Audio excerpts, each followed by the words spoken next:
Well, land prices have recently held stable, but so too have interest rates, creating a significant barrier for entry for those looking to use land but might not currently own anything. Now, CEO of National Land Realty, Ronnie Richardson, joins us now with some advice for navigating that market. Ronnie, good to visit with you again.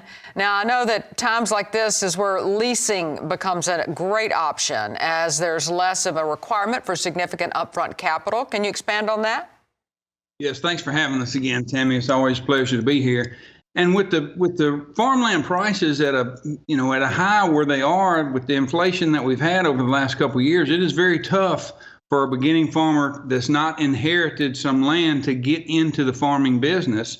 And so we handle quite a few leases for prospective farmers or hunters or recreationists or if somebody wants to use some land, leasing it certainly is an option as opposed to the capital it takes to buy a piece. Right, absolutely. And it's always a good time for farmland owners to make a plan for the rest of the year. So what are some of the main considerations for them to keep in mind in this process?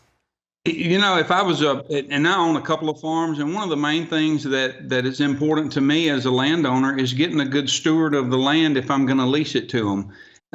So many times we see people underlease their land, but they've got a good steward of the land and they want to keep him there. For example, the farmer that farms my place in Mississippi, I love this man. And I could probably get some more money, but he takes care of my farm, and that's really important to me as a landowner.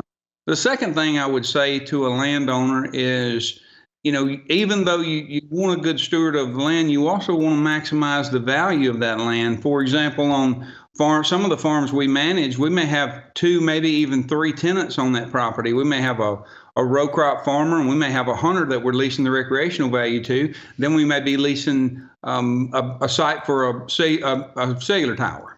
So we may have 3 tenants on one farm, but that is the way you maximize that return on that investment.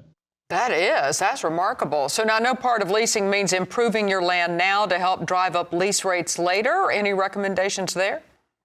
Especially if it's a recreational tract this time of year. If you don't have a tenant for next year, then you can do a lot of things that make it.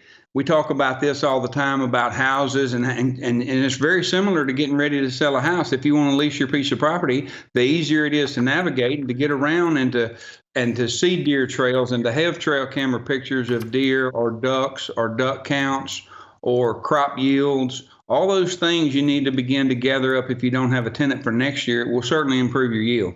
It will do that. That's CEO of National Land Realty, Ronnie Richardson. Ronnie, appreciate that update and insight.